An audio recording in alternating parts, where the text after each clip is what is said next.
కథానాయకుడికి కథానాయికకి chemistry ఎంత అవసరమో నాయికకి ఆ దర్శకుడికి ట్యూనింగ్ కూడా అంతే అవసరం. ఓ కథానాయకుని స్టార్ గా మార్చాలి అన్నా, ప్రేక్షకుల మనసులో చిరస్థాయిగా నిలిచిపోయేలా తెరపై ఆవిష్కరించాలి అన్నా అది దర్శకులకే సాధ్యం. అయితే ఎందుకనో ఇలియానా త్రివిక్రముల మధ్య చెప్పలేనంత గ్యాప్ వచ్చింది. జల్సా కోసం తొలిసారి ఇలియానాని కథానాయికగా ఎంచుకున్నాడు త్రివిక్రమ్. ఆ సినిమా హిట్ అయింది. ఇలియానా కూడా బాగానే చేసింది. అందుకే ఆ తర్వాత జులైలోనూ ఇలియానాకే కథానాయిక పోస్ట్ ఇచ్చాడు త్రివిక్రమ్.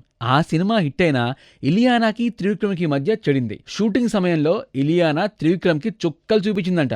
సెట్ లో ఇలియానా ప్రవర్తన ఒక్క త్రివిక్రమ్కే కాదు, చిత్ర బృందం మొత్తానికి షాక్ ఇచ్చేలాగా సాగిందట. చెప్పిన సమయానికి సెట్ కి రాకపోవడం, చెప్పా పెట్టకుండా షూటింగ్ కి డుమ్మా కొట్టడంతో ఇలియానాపై త్రివిక్రమ్ చాలాసార్లు సీరియస్ అయ్యాడంట. ఇక మీదట ఇలియానాతో పని చేయకూడదు అని గట్టిగా డిసైడ్ అయ్యాడని టాక్. అందుకే ఆ తర్వాత ఇలియానా పేరు ప్రస్తావించడానికి కూడా త్రివిక్రమ్ ఆసక్తి చూపించలేదని తెలుస్తోంది. అయితే ఈ మధ్య మాత్రం ఇలియానా త్రివిక్రమ్ తోటి టచ్ లోకి వెళ్తున్నట్టుగా తెలుస్తోంది. నితిన్ తో త్రివిక్రమ్ ఓ సినిమా చేయబోతున్నాడు. కథానాయకిగా సమంతను ఎంచుకున్నారు. ఒకవేళ సమంత ఈ సినిమా చేయలేని పక్షంలో మరో కథానాయకుని ఎంచుకోవడం తప్పదు. అందుకే ఇలియానా ఇప్పుడు త్రివిక్రమ్ ని కాకాపడుతుందట. అవసరం అనుకుంటే నా పేరు పరిశీలించండి, మీతో మరో సినిమా చేయాలి ఉంది అంటూ త్రివిక్రమ్ ని అడుగుతోందంట. ఈసారి ఎలాంటి తప్పు చేయకుండా క్రమశిక్షణతో మెరుగుతానని మాట కూడా ఇస్తుందట. మరోవైపు నితిన్ కూడా ఇలియానా పేరే సూచిస్తున్నాడంట.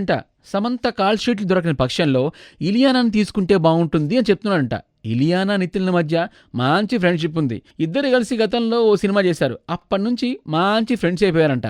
ఆ చనువుతోనే ఇలియానా పేరు సూచిస్తున్నాడంట. మరి హీరో మాటకి త్రివిక్రమ్ ఎంతవరకు విలువిస్తాడో చూడాలి.